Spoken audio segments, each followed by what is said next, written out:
DJ Dollars one time, coming from 23512, Austin, Texas, ATX, live music capital of the world. When I say live music capital of the world, you better Google it, you know what I mean?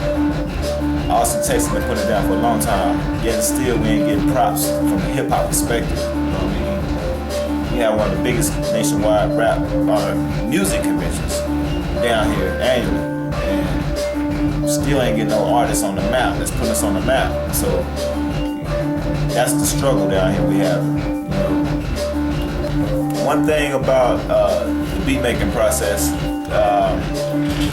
if your hunger's there and your passion's there, you're gonna learn it by any means. One thing me and Timberland have in common, we taught ourselves how to produce. You know, I can't say I taught myself how to operate the equipment because I've watched other producers do it, and eventually by watching it I learned, and I created my own style from there, and ways of doing things, ways of playing. And another thing is, see, back in the game I was so hungry. I did shows, we used to have a double head cassette deck. That's where you had the jam box and you had two decks. You know what I'm saying? You had one that played the tape. See, this is over some of y'all youngsters' head. We had tapes, you know what I'm saying? Like when you go, you know, the old school, even older than me, start talking about 8 tracks, you know what I'm saying? I remember 8 tracks. You skip to the next song and then go right in the middle of it and start, you know. Then, you know, it evolved to tapes where back to the double head cassette deck. You had one side that would play a tape. You had the other side that could play a tape and record. So I would take one tape with a artist that I like that might have an instrumental section of a song. I put that on the left side. I take a blank tape, I put it on the right side. I would take that instrumental segment and I would record it. I would pause it right after that. I would start that instrumental section over on the left, and I would unpause it right on the one. I would keep doing that repetitively until it made a 16-bar count for a verse, and an 8-bar for a chorus, another 16-bar for a verse, an 8-bar for a chorus. And I create an instrumental doing that. And that was my hunger of wanting, and I would actually take that tape when it was complete and do a show with it, and nobody would know. They would think I made the beat, or they would think that, how they get that instrumental? They don't even have that song instrumental. And I would do shows off of this. You know, that was. It's a lot of artists can tell you this. Mirage can tell you this. We did shows off of the tapes that I made. You know what I'm saying? Me and Mirage would perform. We performed at LBJ talent shows with this. We performed at LBJ assemblies with this. He'll tell you how I did it. They used to come to me asking for beats from a double head cassette deck player.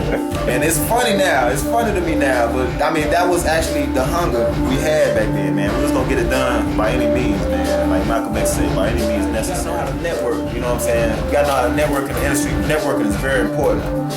I was blessed to have met a lot of artists in the industry that were very, very successful artists, musically. And I'd meet these brothers, they never even know I rapped or produced or nothing, man. I would sit there and I talk to them like man to man, and I would try to absorb and get any information I could from them. I came across many people, man. You know, Brother Crash, you know, me and Crash had the group. We went to Jack the Rapper seminars. You know, if you're serious about it, you gotta move around, try to make things happen, man. We went to seminars like that back then. Like, I remember August 13th, I'll never forget the date, August 13th, 1993. We was at a seminar, Jack the Rapper, in Atlanta, at the Marriott Marquis on Peachtree. And we came across Pac, didn't get to talk to him. We came across to, you know, he said what's up to him, he kept going with his crew. We actually got to, we was in a cypher. We snuck in the convention. You know what I'm saying? Now that's God's work, man. We didn't have tickets. We was there and we were able to sneak into the convention and amongst all these celebrities, man. And came across, we was in a cypher, R.I.P. We was in a cypher with ODB, Old Dirty Bastard from Wu-Tang. banjos, holding a jam box, playing instrumentals. A lot of cats was there from Brooklyn, from all over the U.S. We was in a freestyle session, and ODB was right on side of us rapping. We didn't even know who that brother was. It was 1993. And by the time Wu-Tang came out, we get back to Texas, and we like, man, that's Wu-Tang, and that's ODB. We was in the cypher with that brother. That was him.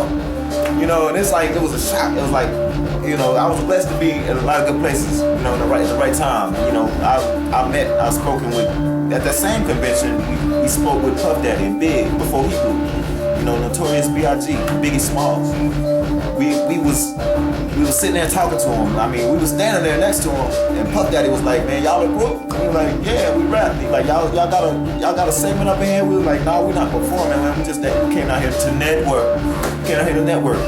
And he was like, man, well, that's good, man. Check out these. He gave us Biggie's first single called Party and Bullshit. It was on a tape. He gave us tapes of Party and Bullshit, Biggie's first single. I wish I could find that to this day, Shrink Rap. Because actually Jay Twist gave me his copy, which was my rap partner. He gave me his copy. He was like, man, take it, man. Just check it out. Tell me how it sounds. And if you don't like it, dub over it. Make a mixtape. I was like, yeah. And then actually, I had my copy and I had his copy. So I took mine out and I had the Shrink Rap copy. If I could have got that signed by that brother, you know what that'd be worth this day? And we talked to them. I met Ice Cube, talked to Ice Cube for like an hour. We had to open up for him at a club in Austin called the Back Room. I remember that. You know what I'm saying? And that's another long story. But that brother's very comical, man. He had us rolling. He was very knowledgeable. And I've picked up a lot of information from a lot of OGs in this business, man. And I've talked to Juvenile. I was on Juvenile's tour bus. I met his son. His son taller than him. You know what I'm saying? He had just signed with Rap A Lot at that time. Had the big Rap A Lot chain on. I'm like, what? Where you get this? He's like, Lil J. He's like, man, Juvenile was cool. He was like, man, you can even wear it. Hold it for a minute. I was like, man, I hold it. I put it on. I'm like, man, it was crazy. I was privileged to meet like brothers like Baby from Cash Money, his brother Slim, Ronald Williams. I met Manny Fresh online when I had Web TV. I talked to him in the chat room online. I met many artists, man. A brother who gave me my first show down here. I gotta tell you this story.